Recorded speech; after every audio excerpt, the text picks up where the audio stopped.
Good morning everyone, welcome back to our daily current affair series.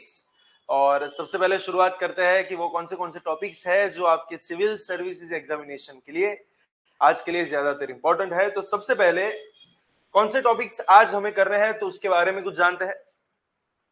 The first topic that is about artificial intelligence and bio manufacturing. इन दोनों को कुछ connect करने की कुछ बात अभी रिसेंटली यहाँ पे चल रही है। The second that is about registrar general of India, जिन्होंने अभी रिसेंटली वहां पे पॉपुलेशन सेंसस के रिगार्डिंग कुछ बातें की है। The third international big cat alliance, जो इंडिया ने अभी वहां पे ऑर्गेनाइज किया हुआ है। And the last communication sector के अंदर इंडिया ने वहां पे क्वांटम लीप जो है वो वहां पे लगाया है, तो वो क्या है उसके रिगार्डिंग कुछ करते हैं बातें। और वीडियो शुरू करने से पहले ऑलरेडी एक चीज आपको बता दूं कि इस लेक्चर की पीडीएफ आपको हमारे टेलीग्राम ग्रुप में से वहां पे मिल जाएगी। और ये जो पीडीएफ रहेगी वो bilingual, that is English as well as Gujarati, दोनों लैंग्वेज में अवेलेबल है। तो वो जितने भी एस्पिरेंट्स सिविल सर्विसेज के लिए प्रिपरेशन कर रहे हैं, specifically for UPSC as well as GPSC class 1-2, तो आप हमारी टेलीग्राम ग्रुप के चैनल पे अभी ज्वाइन वहां पे हो सकते हैं। ग्रुप की जो चैनल है उसकी लिंक यहाँ पे नीचे डिस्क्रिप्शन बॉक्स के अंदर आपको मिल जाएगी। So you can join the channel and download the PDF for the same. चलिए सबसे पहले शुरुआत करते हैं from the first point, and that is about artificial intelligence and bio manufacturing. इन दोनों को कुछ कनेक्ट करने की कुछ बातें हैं और एक बहुत ही बढ़िया सा टॉपिक जो भी रिसेंटली वहां पे न्यूज में है, तो उसके बारे में कुछ जानते हैं कि क्या है यहाँ पे न्यूज में। So there is an integration of artificial intelligence with our bio-manufacturing sector, और उसके इंटीग्रेशन के लिए गवर्नमेंट ने वहां पे एक पॉलिसी बनाई है जिसको बोला जाता है बायो E3 पॉलिसी। और वहां पे एक हमारा एक मिशन है जिसका नाम है India AI mission.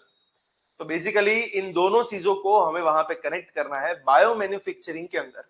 That is about vaccine वगैरह होगी, मेडिसिन वगैरह होगी, तो उसके साथ आर्टिफिशियल इंटेलिजेंस को वहां पे ज्वाइन करना है ताकि दोनों सेक्टर्स को बहुत ही बढ़िया तरीके से आगे बढ़ाया जा सके। चलिए सबसे पहले देखते हैं कि एक्चुअली करना क्या है। What is about AI and bio manufacturing. तो यहाँ पे बेसिकली करना क्या है कि जो एआई के जो टूल्स हैं, that is machine learning, digital twins as well as predictive analytics, to automate and optimize the biological production processes. So basically यहाँ पे AI के टूल्स को बायोलॉजिकल प्रोडक्शन प्रोसेस के साथ वहां पे कुछ कनेक्ट करने की गवर्नमेंट ने की है बातें। और वहां पे अगर उसके की फीचर्स की अगर हम बात करें तो गवर्नमेंट का ऐसा बोलना है कि आर्टिफिशियल इंटेलिजेंस के जो मॉडल्स हैं वो fermentation, pH that is potential of hydrogens, temperature as well as microbial growth, इन सबको वहां पे मॉनिटर करेंगे। साथ में जो डिजिटल ट्विन वाली जो टेक्निक है वो पूरी बायो प्रोडक्शन फैसिलिटीज को, जो कि स्पेसिफिकली टेस्टिंग चेंजेस के लिए वहां पे की जाती है, उसको वहां पे सिमुलेट वहां पे करेगी। प्रिडिक्टिव सिस्टम जो है, जो पहले से कुछ प्रिडिक्शन लगाएगी जिसकी मदद से आपके वेस्टेज वगैरह थोड़े से कम होंगे, फेलियर्स जो है उसके चांसेस धीरे धीरे कम होते जाएंगे, और दैट्स व्हाई प्रोडक्ट की जो कंसिस्टेंसी है उसको वहां पे बढ़ाया जा सकता है। एंड डेफिनेटली अगर आपको थोड़ा सा वहां पे प्रिडिक्शन हो कि फ्यूचर में किस तरीके से यहाँ पे अपग्रेडेशन वहां पे रहना है, किस तरीके के कंसिक्वेंसेस वहां पे फॉर्म हो सकते हैं, तो on the basis of that you can definitely reduce your wastage. और डेफिनेटली अगर आपका वेस्टेज रिड्यूस हो रहा है तो कहीं ना कहीं आपकी जो प्रॉफिटेबिलिटी है, कहीं ना कहीं आपकी जो एफिशिएंसी है, उसको आप वहां पे और ज्यादा बेटर कर सकते हैं। और एग्जांपल के तौर पे देखा जाए तो Biocon uses artificial intelligence for drug screening and quality control. तो बायोकॉन ने ऑलरेडी वहां पे उसका यूज करना शुरू कर दिया है, जो इंडिया के पूरे सेक्टर के अंदर स्प्रेड करने के लिए गवर्नमेंट ने यहाँ पे कुछ की है बातें। और अगर हमारे बायो मैन्युफैक्चरिंग सेक्टर के अगर हम करंट स्टेटस के बारे में जाने तो क्या है उसका करंट स्टेटस। तो India supplies approximately 60% of global vaccine and is a major hub for generics. पूरे दुनिया के अंदर जितनी भी वैक्सीन है उसका 60% सप्लाई इंडिया से जा रहा है, right. The speciality chemical sector is worth 2.74 lakh crore and it is still growing. और देखा जाए तो बहुत सी लीडिंग फर्म्स जो इंडिया के अंदर काम करती है उन्होंने ऑलरेडी एआई को वहां पे डिप्लॉय कर दिया है, दैट इज आर्टिफिशियल इंटेलिजेंस को। जैसे कि विप्रो की जो फार्मा कंपनी है, तो वहां पे विप्रोज फार्मा ने भी अपने एआई टूल्स को वहां पे कर दिया है डिप्लॉय। टीसीएस जो है उन्होंने भी क्लिनिकल ट्रायल्स के लिए वहां पे आर्टिफिशियल इंटेलिजेंस का यूज करना वहां पे शुरू कर दिया है। तो ऑलरेडी हमारे जो जायंट फर्म्स है वहां पे एआई का यूज होना शुरू हो चुका है इस सेक्टर के अंदर, जिसको हमें बाकी हर जगह पे भी वहां पे स्प्रेड करना है, and that is the target of the government. And देखा जाए तो कौन सी अपॉर्चुनिटीज है, what is the meaning of opportunities, कि अगर आप आर्टिफिशियल इंटेलिजेंस को बायोटेक्नोलॉजी के साथ कनेक्ट करते हैं तो उसके कौन से पॉजिटिव आउटकम्स हो सकते हैं, right. So that is for your mains. जब भी आपके मेंस रिगार्डिंग वहां पे क्वेश्चन आंसर आपको लिखने के लिए है, तो आपको यहां पे इनके ऊपर भी फोकस करना पड़ेगा कि अगर आप आर्टिफिशियल इंटेलिजेंस को बायोटेक के साथ वहां पे कनेक्ट कर रहे हैं, then what could be the opportunities for India. तो डेफिनेटली अगर एआई यहाँ पे ज्वाइन होगा तो पहला पॉइंट आपका कौन सा बन सकता है कि भैया प्रोडक्टिविटी जो है वहां पे डेफिनेटली इंक्रीज होने के चांसेस है, दैट इज एनहांस्ड प्रोडक्टिविटी। किस तरीके से? आर्टिफिशियल इंटेलिजेंस एक रियल टाइम मॉनिटरिंग वहां पे लगाएगा फॉर बायोरिएक्टर्स, और देखा जाए तो बाकी जितने भी वहां पे एनोमलीज है जैसे कि पीएच वगैरह हो गया, टेम्परेचर ड्रिफ्ट वगैरह हो गया, तो ये सब पहले से ही उसको वहां पे डिटेक्ट करके उसको पहले से ही हटा सकते हैं। For example, Strand Life Sciences uses artificial intelligence to streamline biological data analysis for faster diagnostics. तो एक तो है कि भैया आपकी प्रोडक्टिविटी जो है वो थोड़ी सी वहां पे राइज हो सकती है। दूसरा, आपकी कॉस्ट ऑफ प्रोडक्शन जो है वो थोड़ी सी कम कर सकते हैं। जैसे मैंने पहले भी आपको बताया कि अगर आप एआई वगैरह का वहां पे यूज करते हैं तो एक तो वेस्टेज वगैरह कम होगा, प्लस आपकी जो साइकिल है, जो प्रोडक्शन साइकिल है, उसको आप और क्विक बना सकते हैं। और जितनी आपकी प्रोडक्शन साइकिल वहां पे क्विक बनती जाएंगी तो जो भी आपके ओवरहेड एक्सपेंसेस है वो पर यूनिट कॉस्टिंग आपकी उतनी ही कम होती जाएगी। सो वही यहां पे लिखा हुआ है that artificial intelligence driven automation reduces the dependency on manual oversight as well as it speed ups the production cycle, cutting overall the manufacturing cost. Plus drug की जो डिस्कवरी है वो वहां पे थोड़ी सी और वहां पे क्विक हो सकती है, राइट। क्योंकि ह्यूमंस काम करे और आर्टिफिशियल इंटेलिजेंस के थ्रू अगर मशीन काम करता है तो वहां पे डेफिनेटली मशीन जो है वो थोड़ा सा क्विक वहां पे काम करेगा। एंड और भी अगर हम कुछ बात करें कि गवर्नमेंट ने अभी तक कौन से इनिशिएटिव्स लिए हैं इस एआई और बायो मैन्युफैक्चरिंग को वहां पे कनेक्ट करने के लिए, what are the initiatives taken by the government. तो मैंने शुरुआत में भी बताया था, यहाँ पे वापस वही चीज है कि हमारी दो मेन पॉलिसी या फिर मिशन बोल सकते हैं, एक है बायो E3 पॉलिसी और दूसरा है इंडिया एआई मिशन। ये दोनों चीज यहाँ पे कार्यरत है। Government has introduced bio AI hubs and bio foundries with the funding mechanisms to promote next generation biotech innovations. और जो हमारा इंडिया एआई मिशन है उसका एम क्या है कि भैया explainable, ethical and inclusive artificial intelligence के कुछ मॉडल्स बनाओ और उसको खास तौर पे health care as well as biotech के अंदर वहां पे अप्लाई वगैरह कीजिए। प्लस हमारे यहाँ पे देखा जाए तो 2023 के अंदर digital personal data protection act को भी वहां पे लाया गया है ताकि उसकी सिक्योरिटी वगैरह जो है उसके ऊपर ज्यादा वहां पे फोकस वहां पे किया जाए। लेकिन डेफिनेटली अगर कोई भी चीज अगर आप आगे बढ़ाओगे तो सामने कुछ ना कुछ चैलेंजेस आपके सामने आएगी। जैसे कि सबसे मेन चैलेंज यहाँ पे बन जाती है रेगुलेटरी गैप्स। अगर हम इंडिया के करंट लॉज वगैरह की अगर हम बात करें तो ड्रग्स के रिगार्डिंग जो हमारे अभी के कानून है वो आर्टिफिशियल इंटेलिजेंस कंट्रोल्ड सिस्टम के लिए वहां पे नहीं बनाए हुए हैं। So we have lack of, we can say legislation for the same.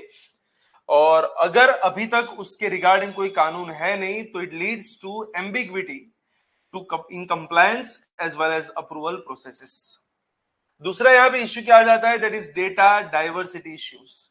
देखिए यहाँ पे जितने भी आर्टिफिशियल इंटेलिजेंस के जो टूल्स है वो अर्बन डेटा को वहां पे देखा जाए तो वो अर्बन डेटा के ऊपर उसको ट्रेन किया गया है, एंड दैट्स व्हाई अगर रीजनल वेरिएशंस वहां पे आते हैं मैन्युफैक्चरिंग के अंदर तो डेफिनेटली वो उसको कॉप अप नहीं कर पाएगा, बिकॉज अल्टीमेटली देखा जाए तो इट इज अ मशीन, और मशीन को वहां पे जो ट्रेनिंग मिली हुई है, जो मशीन लर्निंग वहां पे हुआ है वो अर्बन डेटा के हिसाब से हुआ है। लेकिन रीजन बाय रीजन वहां पे डेवलपमेंट अलग हो सकता है, वेरिएशंस हो सकते हैं। तो अगर वेरिएशंस वहां पे ज्यादा है तो फिर मशीन जो है वो काम करना बंद कर देगा, तो उसका दिमाग वहां तक नहीं पहुंचेगा। Plus safety and accountability, that is always a kind of challenge because we don't have any mechanism about audit or certification or red flag AI led errors in the bioproduction lines. तो हमारे पास इन सब के लिए कोई भी proper mechanism अभी तक है नहीं। इंटेलेक्चुअल प्रॉपर्टी राइट्स तो वो भी वहां पे थोड़े से इश्यू बन सकते हैं क्योंकि उसके नॉर्म्स वगैरह जो है वहां पे बीच में आ जाएंगे। And the main most important thing that we are having lack of skilled workforce, क्योंकि आपको artificial intelligence as well as life science दोनों के अंदर वहां पे ट्रेंड हुए प्रोफेशनल्स की वहां पे जरूरत पड़ेगी। अगर वो प्रोफेशनल आपके पास है नहीं तो मान के चलो चाहे कितने भी बड़े मिशन आप शुरू क्यों ना कर दे, लेकिन उसको इतने प्रॉपर तरीके से इंप्लीमेंट नहीं किया जा सकता, right. So without personnels it is not possible. तो इसके लिए कौन से मेजर्स हमें लेने चाहिए? जैसे पहले ही बताया कि भैया हमारे पास इतना बढ़िया सा कानून है नहीं, then you have to make some risk based regulations for the same, as well as you also have to make data quality norms कि इस तरीके की क्वालिटी वहां पे, इस तरीके का जो डेटा जो है वहां पे रहना चाहिए। So mandate inclusion of diverse representative data sets to train the artificial intelligence for different geographies and plant settings. तो वहां पे आपको इस तरीके के कॉम्प्रिहेंसिव डेटा की यूज करने की आपको जरूरत पड़ेगी। एंड कंटिन्यूअस ओवरसाइट, आपको कुछ रेगुलेटरी सैंडबॉक्सेस वहां पे बनाने पड़ेंगे जो कंटिन्यूअसली एआई मॉडल्स को वहां पे टेस्ट करते रहे, उससे वहां पे अपडेट करते रहे। क्रॉस सेक्टर कोलैबोरेशन, आपको अलग अलग सेक्टर्स को एक साथ वहां पे लेके आना पड़ेगा। The last is IP and data licensing law, जो हमें वहां पे डेवलप करने की जरूरत है। So that is all about artificial intelligence as well as बायोमैन्युफैक्चरिंग। इन दोनों सेक्टर्स को कनेक्ट करने वाली कुछ बातें ध्यान रखना, ये आपके मेंस के पर्सपेक्टिव से ज्यादा इंपॉर्टेंट है क्योंकि वहां पे मेंस के अंदर ये हॉट टॉपिक्स है आज, कुछ नई इमर्जिंग टेक्नोलॉजीज जिसमें एआई भी है और बायोटेक भी है, और यहाँ पे इन दोनों को कनेक्ट करने की बातें है। तो यहाँ पे जितनी भी चीजें लिखी है उसको एक बार प्लीज नोट डाउन कर दीजिएगा, that is important for your mains. चलिए चलते हैं नेक्स्ट टॉपिक के ऊपर, and that is about registrar general of India. और क्या है ये रजिस्ट्रार जनरल और अभी क्यों है ये कंटेक्स्ट में, न्यूज में क्यों है? तो अभी रिसेंटली इंडिया के रजिस्ट्रार जनरल ऑफ इंडिया ने वहां पे एक फॉर्मल नोटिफिकेशन जारी किया है फॉर कंडक्टिंग अ सेंसस इन 2027। 2027 में वहां पे सेंसस जो है वो कंडक्ट करना है और उसके रिगार्डिंग कुछ वहां पे डिक्लेरेशन हुई है और उन्होंने बाउंड्री फ्रीजिंग एंड प्रिपरेशंस को शुरू करने के लिए एक फॉर्मल नोटिफिकेशन वहां पे जारी की है। देखिए सबसे पहले तो हमें ये पता होना चाहिए कि इंडिया के अंदर सेंसस कंडक्ट करने का एग्जैक्ट काम करता कौन है। तो ministry of home affairs, that is गृह मंत्रालय के अंदर में एक बंदा वहां पे होता है जिसको बोला जाता है registrar general and census commissioner of India. Registrar general and census commissioner of India, उसका काम है कि इंडिया के अंदर सेंसस को कंडक्ट करवाया जाए। और देखा जाए तो it is currently held by a senior civil servant of the rank of additional secretary under ministry of home affairs. गृह मंत्रालय के अंडर में ये सब चीजें वहां पे होती है। Census that is about population की गिनती करना, तो उसके लिए वहां पे नोटिफिकेशन ऑलरेडी वहां पे जारी हो चुकी है। देखिए इंडिया में अगर हम सेंसस की बात करें, अगर उसकी हिस्टोरिकल बैकग्राउंड्स की अगर हम बात करें, the first census of India was conducted in the year 1872 and उस टाइम पे हमारे जो वाइस रॉय थे उनका नाम था लॉर्ड मेयो। लॉर्ड मेयो ने सबसे पहली बार इंडिया में ऑल ओवर इंडिया एक सेंसस कंडक्ट करवाया and on the basis of that in the year 1881 दूसरे वाइसरॉय आते हैं जिनका नाम था लॉर्ड रिपन। उन्होंने एक नई चीज को एस्टैब्लिश कर दी कि इंडिया में बाय एवरी 10 इयर्स, हर 10 साल पे इंडिया में सेंसस कंडक्ट होना चाहिए। और तब से लेके आज तक बस वही सीक्वेंस में सेंसस आगे बढ़ता गया है, दैट इज 81। उसके बाद अगर आप 10 साल वहां पे ऐड करें तो 81 के बाद आएगा 91, 01, 11, 21, 31, 41, 51 एक्सेट्रा एक्सेट्रा। और अगर हम लेटेस्ट सेंसस की बात करें तो लास्ट सेंसस इंडिया में कंडक्ट हुआ that was in the year 2011। 2021 में होने वाला था बट ड्यू टू कोरोना वहां पे थोड़ा सा डिले हो गया, जो अभी तक भी डिले ही है। और अभी रिसेंटली ऐसी अनाउंसमेंट है कि 2027 के अंदर वहां पे सेंसस कंडक्ट करना है। उसी के रिगार्डिंग यहाँ पे नोटिफिकेशन वगैरह जारी हुई है। So till 1961, the census was conducted via ad hoc arrangements, after which the RGI, what is RGI? That is Registrar General of India office, became a permanent institution for the same. अगर उसके office वगैरह की अगर हम बात करें तो इनका मेन काम क्या है? दैट इज सेंसस कंडक्ट करवाना, जिसके लिए ऑलरेडी एक कानून इंडिया में बना है, सेंसस एक्ट 1948। वहां पे डेटा को प्लान करना, उसको एन्यूमरेशन वहां पे करना, टेब्यूलेशन बनाना एंड डिसेमिनेशन वहां पे करना, ये सब कुछ काम जो है वो सेंसस के रिगार्डिंग वो आरजीआई वहां पे करेंगे। प्लस यहाँ पे कुछ सिस्टम्स बनेगी है, जैसे कि एक है civil registration system. What is civil registration system? So कभी भी किसी का बर्थ हो रहा है या फिर अगर किसी की डेथ हो रही है तो कंपलसरी वहां पे उसके नाम का रजिस्ट्रेशन होना चाहिए। और ये सब कहां पे बोला गया है? That is RBD act 1969। Same साथ में देखा जाए तो वहां पे सैंपल रजिस्ट्रेशन सिस्टम भी वहां पे चलती है। It conducts by annual, that is 2 साल, every 2 years, biannual sample surveys to provide reliable estimates of birth rate, death rate, IMR that is infant mortality rate and MMR that is maternal mortality rate. No doubt census India में हर 10 साल पे होता है, लेकिन after every 2 years वहां पे एक सैंपल सर्वे किया जाता है ताकि इन सब के रिगार्डिंग थोड़ा सा जजमेंट हमें बना रहे, राइट। और मेन अगर हम बात करें तो रिसेंटली वहां पे एक और भी चीज यहाँ पे है, that is national population register, national population register which is developed under citizenship act 1955 and citizenship rules 2003, जहां पे इंडिया के जितने भी यूजुअल रेसिडेंट्स है और जो करंटली वहां पे यूजुअल रेसिडेंट्स जितने भी हो, उन सबकी वहां पे एंट्री होती है, जो करंटली 119 करोड़ की एंट्री वहां पर रजिस्टर्ड है। Mother tongue survey of India, that is documents consistently used mother tongues across census decades. So वो बेसिकली इंडिया की जो लिंग्विस्टिक डाइवर्सिटी है उसको वहां पे प्रिजर्व करने के लिए है, and that is all about RGI, registrar general of India. Main चीज आपको बस ये ध्यान में रखनी है कि इंडिया में हर 10 साल पे वहां पे होता है सेंसस, और कंडक्ट करने की जिम्मेदारी किसकी है? Registrar general and census commissioner of India under ministry of home affairs. चलिए और आगे बढ़ते हैं नेक्स्ट टॉपिक के ऊपर। और नेक्स्ट टॉपिक के ऊपर आगे बढ़ने से पहले मैं आपको बता दूं, PD Gurukul Ahmedabad as well as Gandhinagar दोनों ब्रांच पे नई बैचेस की हो चुकी है शुरुआत। तो अभी तक अगर आपने एनरोल नहीं करवाया है तो इस दर्शाए नंबर पे आज ही आप कॉल करें, and you will get 3 days free demo sessions as well as up to 50% scholarship. नई बैचेस ऑलरेडी वहां पे शुरू हो चुकी है, और नेक्स्ट मंथ और भी नई बैचेस वहां पे लॉन्च होने वाली है। तो अगर आपको वहां पे एनरोल करवाना है तो इस नंबर के ऊपर आज वहां पे कांटेक्ट वहां पे करें। प्लस नीचे डिस्क्रिप्शन बॉक्स के अंदर आपको एक फॉर्म मिलेगा, if you are filling that form then आपकी इंफॉर्मेशन हमारे कोऑर्डिनेट्स के पास वहां पे पहुंच जाएगी, तो हमारे जो स्टाफ मेंबर्स है वो डेफिनेटली आपको सामने से कांटेक्ट करेंगे। सिविल सर्विसेज के लिए रिगार्डिंग अगर कोई भी डाउट्स आपके मन में है तो यहां पे आप क्लियर कर सकते हैं, right.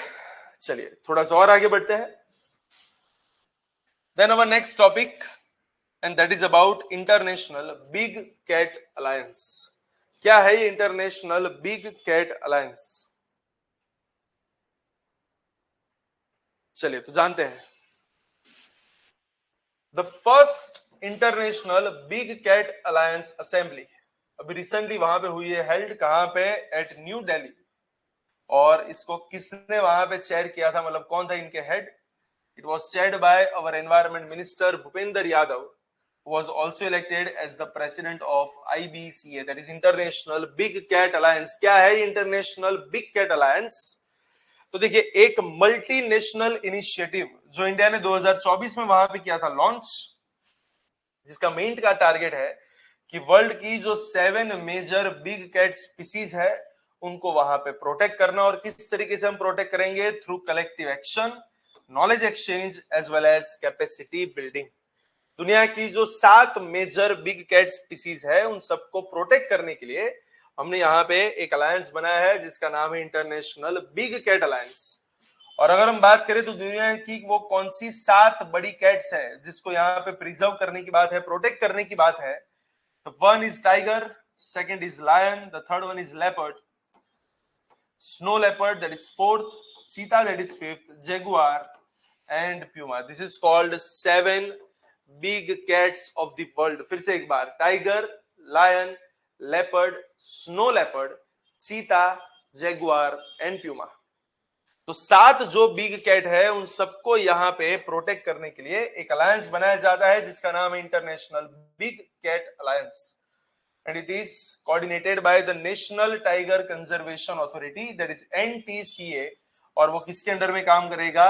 MOEFCC, that is Ministry of Environment, Forest and Climate Change। 2024 में इसको किया था वहां पे एस्टैब्लिश, जब प्रोजेक्ट टाइगर की 50th एनिवर्सरी हमने वहां पे सेलिब्रेट की, और उसी टाइम पे वहां पे उसके ऑब्जेक्टिव्स को भी क्लियर किया गया कि हमें ग्लोबल कोलैबोरेशन वहां पे बनाना है ताकि इन सारी बिग कैट को वहां पे कंजर्व किया जाए, उनके कंजर्वेशन प्रैक्टिसेस को वहां पे और सक्सेसफुल तरीके से रेप्लिकेट करने की कुछ बात है, एक common pool of financial, technical and institutional resources बनाने की कुछ बात है। एंड देखा जाए तो दुनिया के कौन से कंट्रीज आज इसके मेंबर है, how many countries are there? The 95 range countries eligible for that where the species are naturally occur, जहां पे नेचुरली ये सब स्पीसीज पाई जाती है। 25 countries had joined by September 2024. All United Member States can join via note verbally. और उसके की functions क्या है? तो कंजर्वेशन स्ट्रेटजीज वहां पे बनानी है ताकि उसको और बढ़िया तरीके से वहां पे कंजर्व किया जा सके। कुछ मेंबर नेशन जितने भी है वहां पे एक दूसरे के साथ सॉल्यूशंस वगैरह एक दूसरे के साथ वहां पे शेयर करने की बातें हैं। It also organizes training programs, technical workshops, and institutional exchange to build local expertise in big cat conservation. कुछ फंड्स वगैरह वहां पे प्रोवाइड करना, साइंटिफिक स्टडीज वहां पे चलाना, पॉलिसी रिफॉर्म्स वहां पे लाना, अवेयरनेस जो है उसको ज्यादा स्प्रेड करना और सस्टेनेबल लिवलीहुड को वहां पे लेके जाना। सो बेसिकली देखा जाए तो मेन टारगेट क्या है? तो जो 7 बिग कैट्स है उसको वहां पे कंजर्व करने की बात। और ये वाला जो पूरा का पूरा ये जो प्रोजेक्ट है ये किसने लॉन्च किया है? It is launched by India in the year 2024 on the 50th anniversary of our project tiger. और ये जो असेंबली इस साल वहां पे हेल्ड हुई है that is in new Delhi, जिसको चेयर किया है हमारे एनवायरमेंट मिनिस्टर भूपेंद्र यादव ने, राइट। सो बस यही सब बातें है कि वो मतलब और ज्यादा डेटा इंटेलिजेंस है, जॉइंट स्ट्रेटेजीज उन सबको वहां पे शेयर करेंगे। और 2025 के आउटकम क्या क्या रहे हैं? It was the first general assembly which was held in new Delhi, और 9 नेशंस ने यहाँ पे पार्टिसिपेट किया था, that was Bhutan, Cambodia, Eswatini, Kazakhstan joined India to discuss collaborative conservation goals. Headquarter कहां पे रहेगा? तो डेफिनेटली इंडिया ही वहां पे रहेगा उसका हेडक्वार्टर, क्योंकि इसकी शुरुआत भी बेसिकली हमने ही वहां पे की है, right. And what is the funding? तो फंडिंग में हमने बोला गया है कि भैया 150 करोड़ रुपया जो है वो हम उसके इनिशियल सेटअप के लिए, कोऑर्डिनेशन के लिए और कैपेसिटी बिल्डिंग के लिए वहां पे शुरुआत से करेंगे। So that is all about international big cat alliance, an assembly which is held by India, a concept which is given by India. And now the last concept for today's current affairs, and that is about India's quantum leap in communication. और क्या है current में? तो चलिए one by one वहां पे जानते हैं। सबसे पहले करंट में क्या है?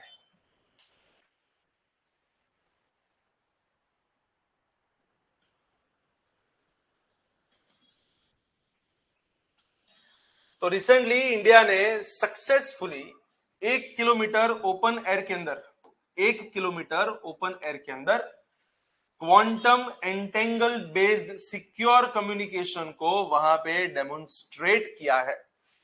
और ये ब्रेक थ्रू हमें किसके थ्रू वहां पे मिला है? That is it was by DRDO as well as IIT Delhi, which marks a leap towards unhackable networks.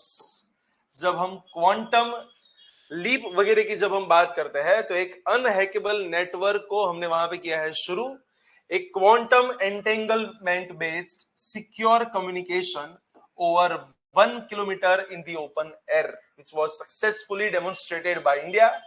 और क्या है exactly? India has entered the quantum communication era by showcasing our quantum key distribution in open air using entangled photos, enabling unbreakable encryption, जिसको कोई भी break नहीं कर सकता है. And such thing was developed by DRDO, that is Defense Research and Development Organization, और उसके साथ उनका साथ वहां पे दिया था IIT दिल्ली ने. तो दोनों ने मिलके ये वाली सक्सेस जो है वो वहां पे हासिल की है. और किस तरीके से क्वांटम कम्युनिकेशन काम करता है? It utilizes quantum entanglement where two particles remain interconnected. Any change in one instantly reflects in the other one. And what is it? This quantum की distribution. तो वहां पे वो भी क्लियर किया गया है कि भैया क्वांटम की डिस्ट्रीब्यूशन जो है वो इस बात को इंश्योर करता है कि वहां पे secure sharing of encryption keys वहां पे रहनी चाहिए, कहीं से भी कोई भी लीकेज वहां पे नहीं होनी चाहिए.